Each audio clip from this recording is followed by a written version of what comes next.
নামে না।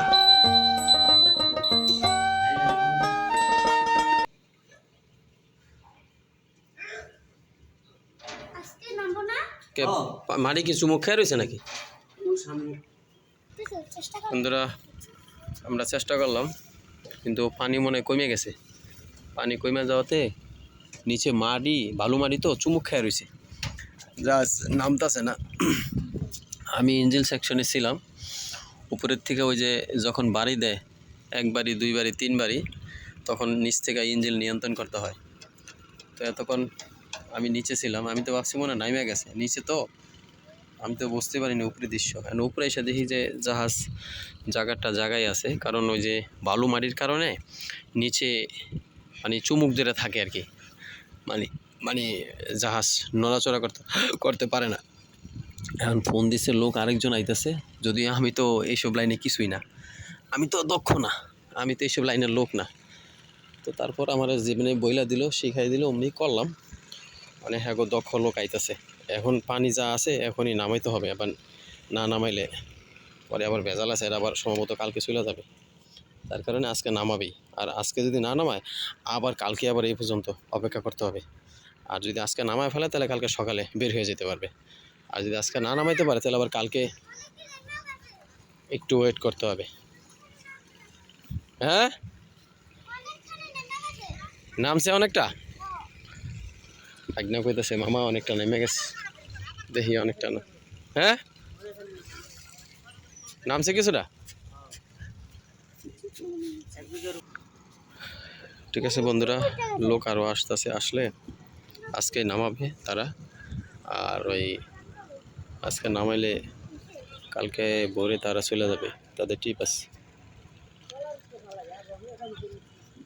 ঠিক আছে বন্ধুরা, ভালো থাকো সবাই, দোয়া করি। ঈদের দ্বিতীয় দিন মুন্সিগঞ্জ দিঘির পার নদীর পার থেকে ছোট্ট একটা ভিডিও। বন্ধুরা অবশ্যই ভিডিওটা দেখবে, লাইক কমেন্ট শেয়ার করে জানাবে ভিডিওটা কেমন হলো। আর আমি এই ক্ষণিকের জন্য একটু ইঞ্জিন নিয়ন্ত্রণ করলাম, সেটাও তোমাদের কাছে কীরকম ভালো লাগলো অবশ্যই জানাবে। বন্ধুরা ভিডিওটা আজকের মতো এখানেই, আল্লাহ হাফেজ। আমরা একসময় এরকম হাঁস পালতাম, এরকম।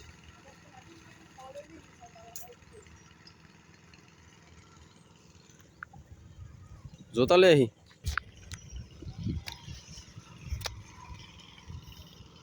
জোতা রাইখা বসছি।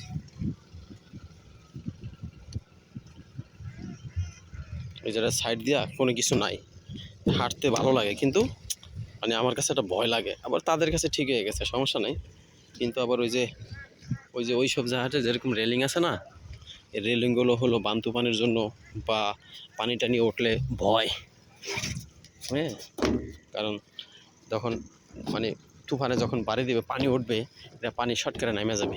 হ্যাঁ, আর ওগুলোর পানি নামতে পারবে না, আর নামতে না পারলে তখন জাহাজটা তলায় যাওয়ার সম্ভাবনা থাকে। আর এটা সবসময় ডাইকা রাখে, বিশাল তেরপাল দিয়ে ডাইকা রাখে, কারণ হলো ভিতরটা গরম থাকবে, কোনো পানি থাকবে না, তাহলে সিমেন্টটা নষ্ট হবে না। কারণ সিমেন্টটা যখন ওই ফ্যাক্টরি থেকে এরা বুঝে নেবে, একটা সিমেন্ট নষ্ট হলে এর জরিমানা তাদের দিতে হবে, এটা কোম্পানিও নেবে না, বা যে কিনা নিছে সেও নেবে না।